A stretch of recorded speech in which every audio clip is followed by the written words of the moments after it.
ये दोनों विजयनगर का सम्मान, विजयनगर की धरोहर, ये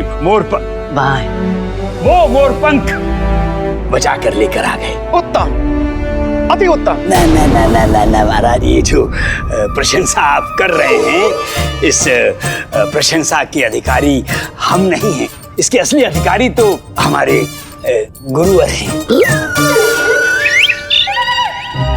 भूतपूर्व गुरुवर और हमारी प्रशंसा? हमारा हाथ जोड़कर आपसे निवेदन है कि आप हमारे गुरुवरों को क्षमा कर दीजिए।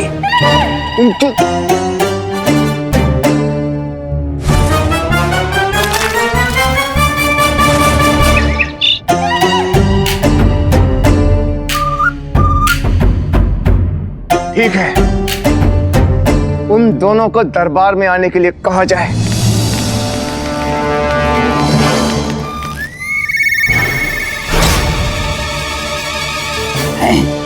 क्या हुआ? जाइए और अपने स्थान पर जाकर बैठ जाइए। इस मोरपंख की सुरक्षा के लिए इसे राजकीय कोष में जमा करवा दिया जाए। आइए और ले जाइए। महाराज, यदि आप अनुमति दें तो मैं एक सुझाव दे सकता हूं।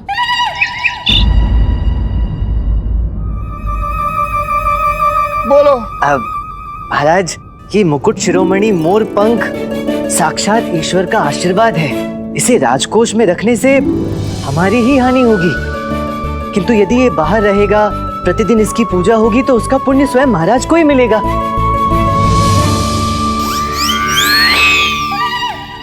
यहाँ दरबार में आपको अधूरी बात करने की अनुमति नहीं दी गई थी। बात को पूरा कीजिए। क्या यह मोरपंख राजपुरोहित को देना सुरक्षित होगा? नहीं महाराज, मेरे विचार से महामात्य की पुत्री देवी आम्रपाली ही इसकी सही अधिकारी होंगी। उनकी श्रद्धा ही इस पवित्र मोरपंख को सम्मान से सजोने और उसकी पूजा करने के योग्य है। क्यों महामात्य?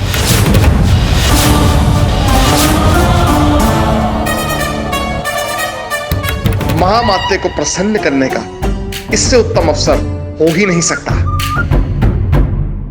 तो ये हमारा आदेश है कि ये मोरपंख महामात्य की पुत्री और हमारी छोटी बहन देवी आम्रपाली को भेंट स्वरूप दे दिया जाए। तालियां! आप धन्य हैं महाराज। बोलो महाराज बाला कुमारा की।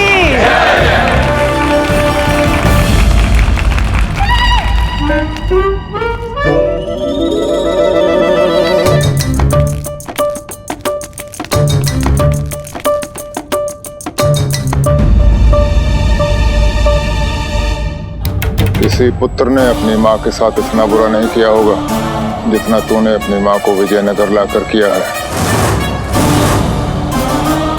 हर क्षण नरक बना देंगे।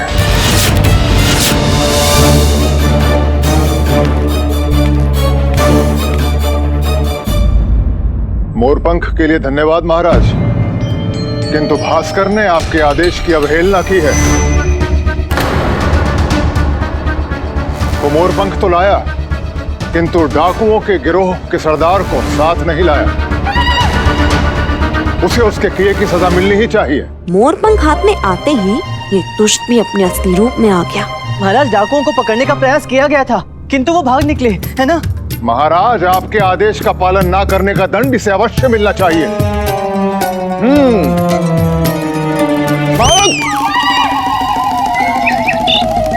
सेवक, हम यहाँ अपनी बुद्धि के बैल चलाने का प्रयत्न कर रहे हैं और आपसे अपने हाथ नहीं चल पा रहे हैं। क्षमा करें महाराज।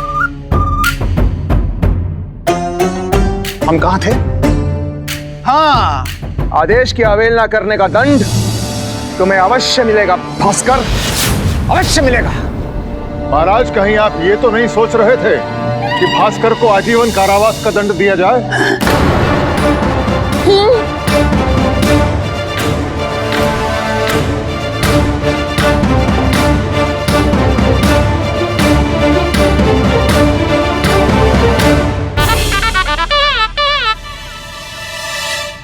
आपने उचित कहा महामात्य।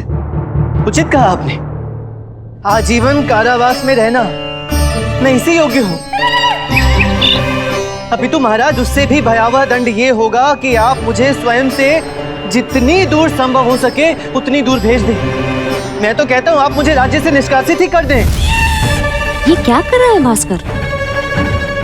ऐसा क्यों? यदि आपको याद हो तो बचपन में आपने वो फूलदान अपने सर पर रख लिया था, जिसके कारण आपके मध्य के केश का नाम मत लेना। वो सारी गलती तुम्हारी थी भास्कर, तुम्हारी गलती थी। मेरी गलती के कारण नहीं हुआ था महाराज, जिसका मुझे दंड भी दिया गया था। 20 वर्षों के लिए गुरुकुल और मैं 20 वर्ष अपने परिवार और विजयनगर से दूर रहा। किंतु विधि का विधान तो देखिए महाराज, जो दंड मुझे छोटा सा कष्ट दे रहा था, उसी ने मुझे आपके बड़े दंड और क्रोध से 20 वर्ष तक बचाए रखा। अतः महाराज, आजीवन कारावास या राज्य से निष्कासन ही मेरे लिए उपयुक्त रहेगा, क्योंकि यदि मैं आपके पास रहा तो आप प्रत्येक दिन प्रत्येक क्षण मेरा उसी प्रकार अपमान करते रहेंगे जैसा इन पंखा झलने वाले वृद्ध बाबा की कर रहे हैं। और एक पंडित होकर मैं इतना अपमान नहीं सह पाऊंगा महाराज। मैं टूट जाऊंगा, मैं पूरी तरह से टूट जाऊंगा महाराज।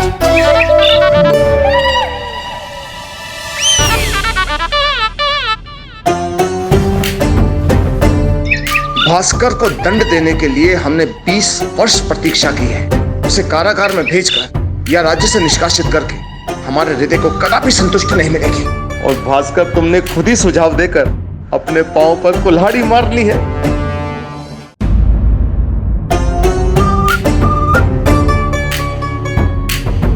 ओ वृद्ध बाबा, क्षमा करें महाराज, वो उन्हें जगा रहा था, सो गए। जागो जागो महाराज हैं, जागो। वृद्ध सेवक, तुम्हें अभी के अभी अपने कार्य से निष्कासित किया जाता है। महाराज, महाराज, अति शीघ्र आप अपना निर्णय सुनाएं। हम दंड अवश्य सुनाएंगे।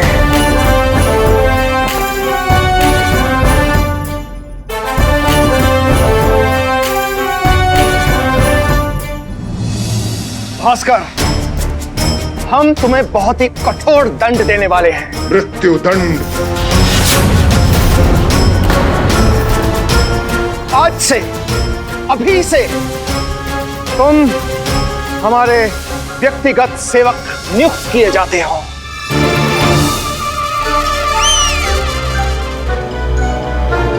आज से तुम यहां खड़े होकर हमें हवा दोगे। आजीवन, हर दिन, हर पल। नहीं नहीं महाराज, इतना कठोर दंड मुझे मत दीजिए। इससे अच्छा तो आप मुझे आजीवन कारावास के लिए भेज दें। हमारा निर्णय अटल है, ये नहीं बदलेगा। पर महाराज, महामात्य सत्य कह रहे हैं महाराज, महामात्य सत्य कह रहे हैं। आप इतने शक्तिशाली हैं कि आपके आदेश की अवहेलना करने का दुस्साहस मुझ में तो क्या, इस दरबार में उपस्थित किसी भी महानुभाव में नहीं है। क्यों महामात्य? आप न्यायप्रिय हैं महाराज, आप महान हैं। ये बात समस्त विजयनगर को ज्ञात है।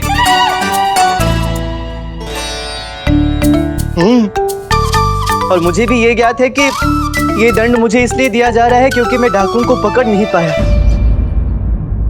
किंतु महाराज, राज्य का सम्मान, मुकुट शिरोमणि इस मोरपंख को लाने के लिए मुझे थोड़ा सा पुरस्कार तो मिलना चाहिए ना। मेरा आपसे आग्रह है कि निर्दोष गुंडप्पा और उसके तोते को कारावास से मुक्त करा दिया जाए। उसके पश्चात आजीवन कारावास से भी भयानक ये दंड मुझे स्वीकार होगा।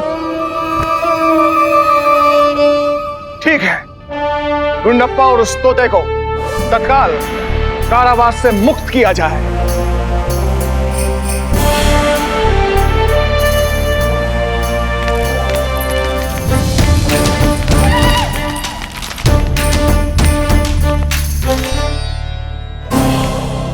पंडित रामा के कुछ गुण तो हैं तुझ में। अच्छी चालाकी दिखाई, किंतु ये भूल गया कि जब पंडित रामा स्वयं हमारे सामने नहीं टिक पाया तो तू क्या करेगा? नगर, घर, परिवार सब कुछ छोड़कर भागा था वो। तेरा उससे भी बुरा हाल करेंगे हम।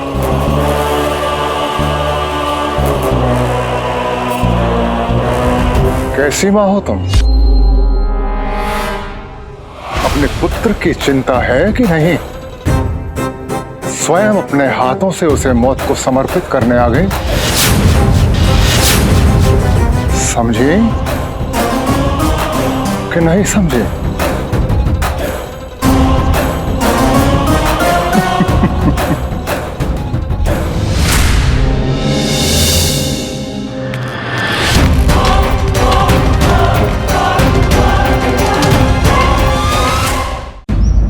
विजयनगर में तो पहला व्यक्ति है जिसने कैकाला के सामने खड़े होने का साहस किया है। तू जानता नहीं है वो कितना अत्याचारी है, सज्जनों का भक्षक है, भक्षक। अरे होगा कैकाला अत्याचारी, होगा भक्षक, किंतु मेरे पास भी तो है मेरा रक्षक।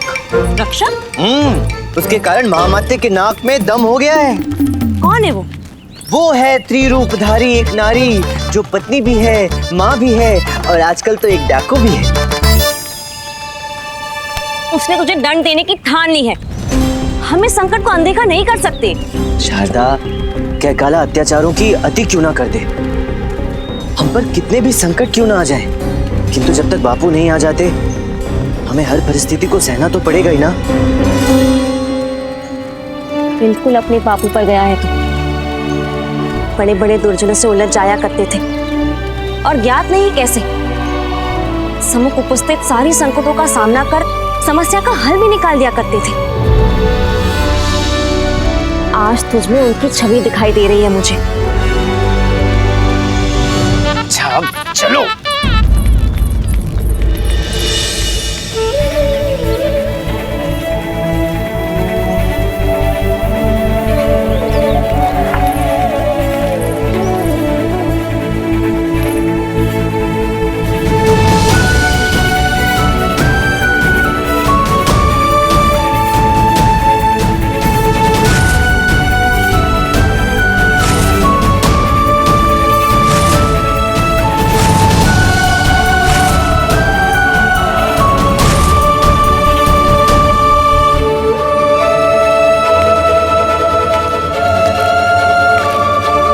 शारदा, शारदा, शारदा,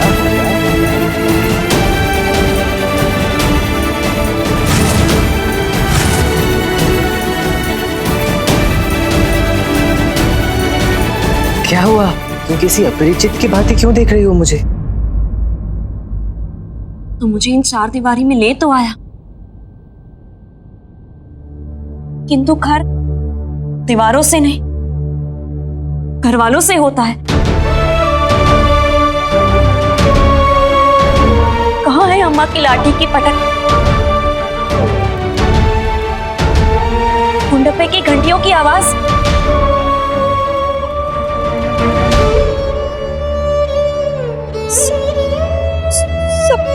सब बिखर गया। तेरी शारदा, देखो देखो इधर, तुम्हें ये बेजान दीवारें दिख रही हैं, टूटी फूटी खिड़कियां भी दिख रही हैं, किंतु तुम्हारे समक्ष साक्षात जीवंत चलता फिरता मनुष्य खड़ा है, वो तुम्हें नहीं दिखाई दे रहा। क्यों चिंता करती हो? कुछ ही क्षणों में घंटी कुमार चाचू कारागार से मुक्त होकर आते ही होंगे।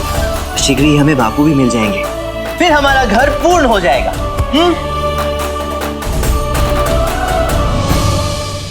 उठा लो। हाँ। मुझे नहीं, झाड़ू उठा और सफाई आराम कर। ये हानि होती है घर वालों के साथ रहने से। घर वाले जब चाहे पुत्र को दास बना देते हैं। मुझे यहाँ लाने के लिए जिद पर तू ही डटा था ना? तो चल अब सफाई में डट जा। ठीक है, मान ली तुम्हारी बात। चलो इस मकान को फिर से घर बनाते हैं।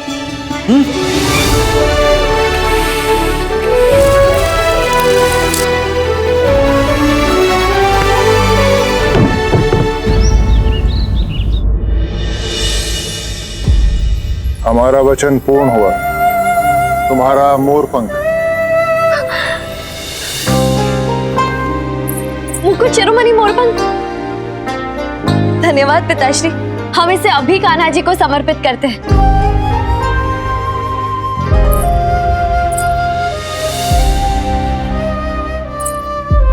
पिताश्री, कान्हा जी कितने सज रहे हैं ना।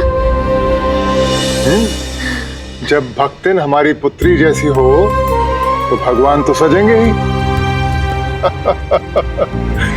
इसी मुस्कुराहट के लिए तो हमने आकाश और पाताल एक कर दिया, परंतु इस बहुमूल्य मोरपंख को ढूंढ कर लाए। उस मोरपंख को वापस लाकर देने का दायित्व मेरा। अम्मू पुत्री, तुम्हारे लिए हम कुछ भी कर सकते हैं। भास्कर ने आप ही से प्रेरणा ली होगी पिताश्री। उन्होंने हमें वचन दिया था मोरपंख पुनः प्राप्त करने में आपकी सहायता करेंगे। उन्होंने ही आपकी सहायता की है ना पिताश्री?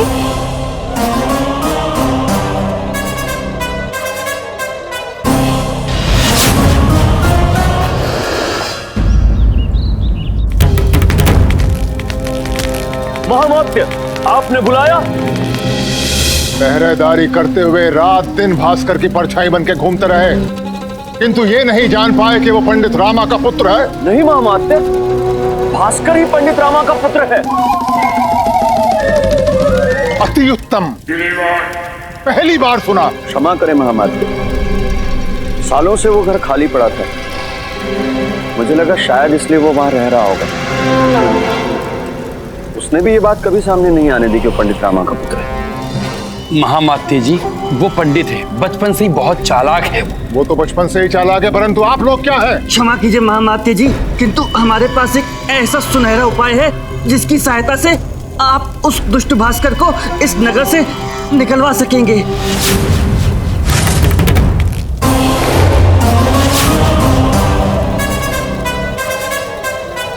उपाय?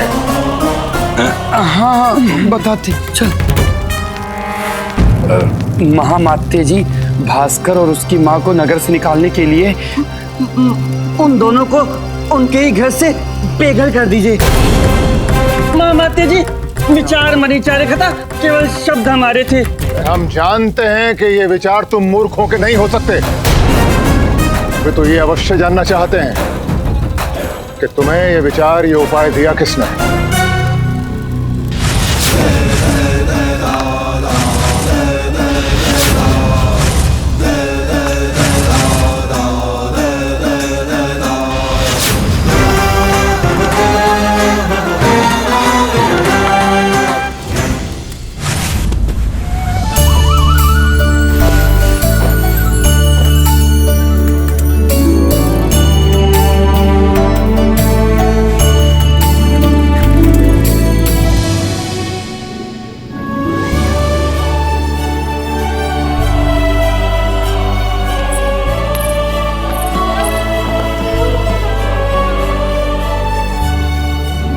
तेरी अधिकतर शरारतें यहीं इसी शैया पर हमारे उठने से पूर्व ही शुरू हो जाती थी। याद है, तेरे बापू इसी भूमि पर तुझे सुलाते वक्त लोरी सुनाया करते थे। माँ का दुलार कभी भूल न जाना, अपनों का प्रेम कभी ना बिसराना, पापी के आगे शीश ना झुकाना, काटे हो फिर भी पग ना रुकाना।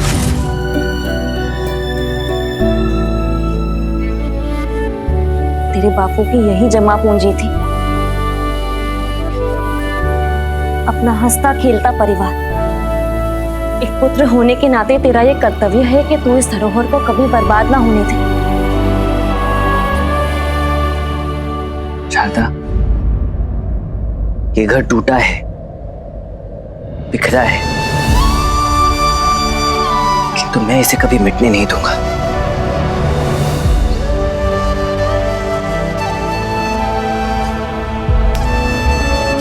ये एक पुत्र का वचन है। महामात्य, हम अपनी पुरानी शत्रुता निभाते हुए पंडित रामाकृष्णा और उसके घर, उसकी प्रतिष्ठा को विजयनगर से जड़ से उखाड़ फेंकना चाहते हैं। हम तो बस ये देखना चाहते हैं, जब पंडित रामाकृष्णा का बिखरा हुआ घर मिट्टी में मिलेगा, तब उसकी पत्नी और उसका पुत्र कितना और कैसे तड़पेंगे।